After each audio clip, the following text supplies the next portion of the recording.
नारायणं नमस्कृत्यं नरं चैव नरोत्तमं देवीं सरस्वतीं चैव ततो जयमुदीरयेत्।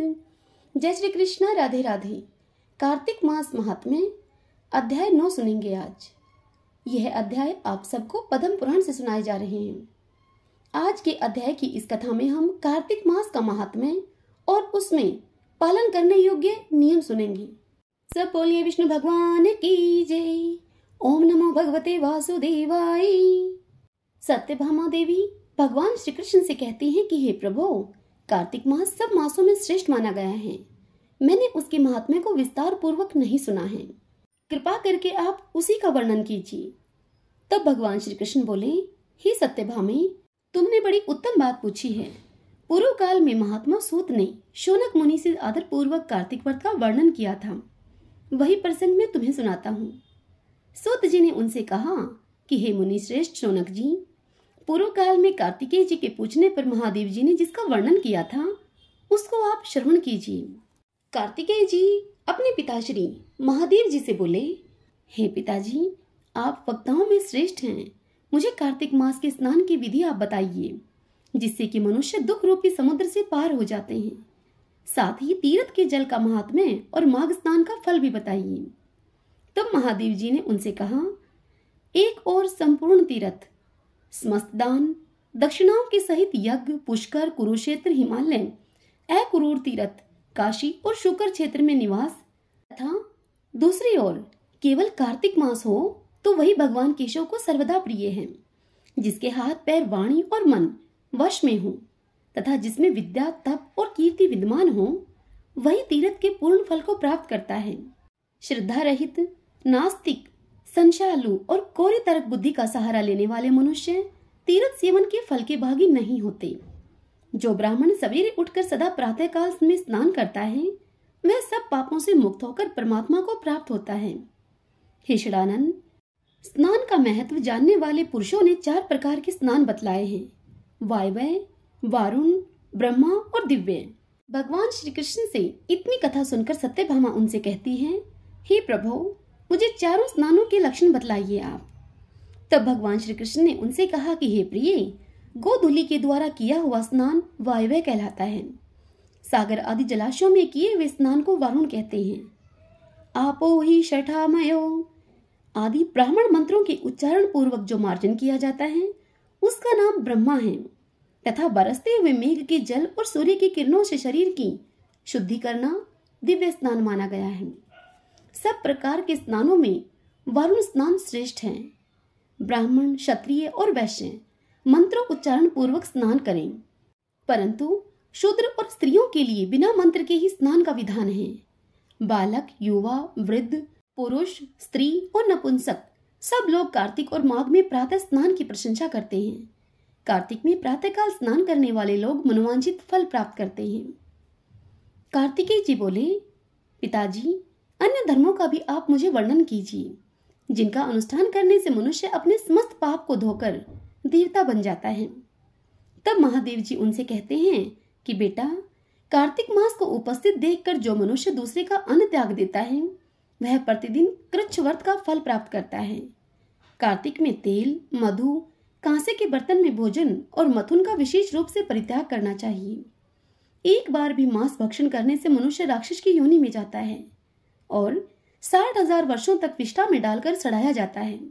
उससे छुटकारा पाने पर वह पापी विष्ठा खाने वाला ग्राम सुकर होता है। कार्तिक मास में शास्त्र विहित भोजन का नियम करने पर अवश्य ही मोक्ष प्राप्त होता है। भगवान विष्णु का परम धाम ही मोक्ष है।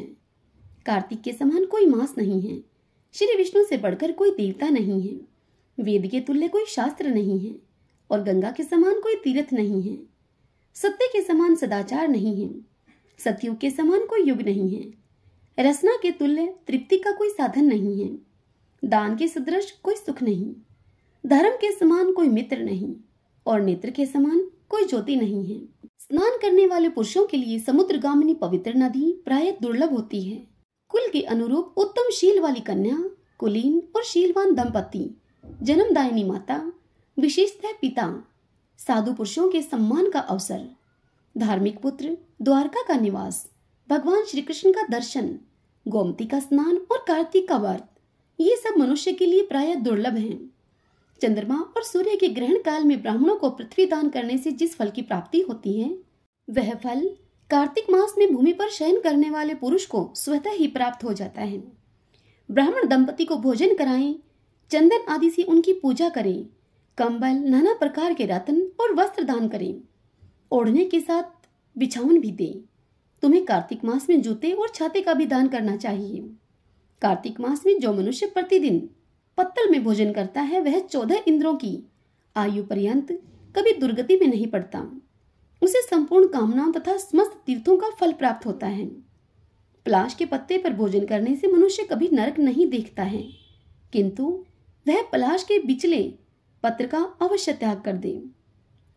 कार्तिक मास में तिल का दान, नदी का स्नान, सदा साधु पुरुषों का सेवन और पलाश के पत्तों में भोजन सदा मोक्ष देने वाला होता है।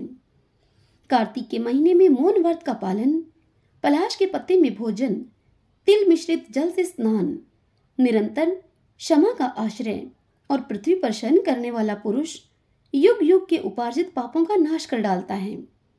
जो मनुष्य कार्तिक मास में भगवान विष्णु के सामने उषा काल तक जागरण करता है, उसे सहस्त्र गोदान का फल मिलता है। पितृपक्ष में अन्नदान करने से तथा ज्येष्ठ और आषाढ़ मास में जल देने से मनुष्यों को जो फल मिलता है, वह कार्तिक में दूसरों का दीपक जलाने मात्र से प्राप्त हो जाता है।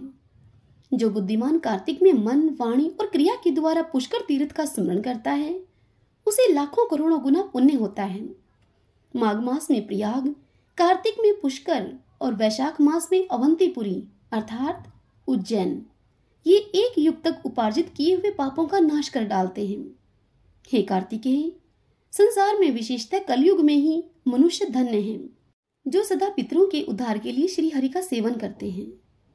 हे बेटा, बहुत से पिंड देने और गया में श्राद्ध आदि करने की क्या आवश्यकता है। वे मनुष्य तो श्री हरि के भजन के ही प्रभाव से पितरों का नरक से उद्धार कर देते हैं। यदि पितरों के उद्देश्य से दूध आदि के द्वारा भगवान विष्णु को स्नान कराया जाए, तो वे पितृ स्वर्ग में पहुंचकर कोटि कल्पों तक देवताओं के साथ निवास करते हैं। जो कमल के एक फूल से भी देवेश्वर भगवान लक्ष्मीपति का पूजन करता है, वह मनुष्य अपने 1 करोड़ वर्ष तक के पापों का नाश कर देता है। देवताओं के स्वामी भगवान विष्णु कमल के एक पुष्प से भी पूजित और अभिवंदित होने पर 1700 अपराध क्षमा कर देते हैं। हे षडानन, जो मुख में, मस्तक पर और शरीर में भगवान की प्रसाद भूता तुलसी जी को प्रसन्नता पूर्वक धारण करता है, उसे कलयुग नहीं छूता। भगवान विष्णु को निवेदन किए हुए प्रसाद से जिसके शरीर का स्पर्श होता है, उसके पाप और व्याधियां नष्ट हो जाती हैं। शंख का जल, श्री हरि को भक्ति पूर्वक अर्पण किया हुआ नैवेद्य, चरणोदक, चंदन तथा प्रसाद स्वरूप धूप, ये ब्रह्म हत्या का भी पाप दूर करने वाले हैं। हरि ओम तत्सत। गोविंदे गोविंदे हरे मुरारी, गोविंदे गोविंदे मुकुंदे कृष्ण, गोविंदे गोविंदे रथांगे पाणे, गोविंदे दामोदर माधवीति। ओम नमो भगवते वासुदेवाय।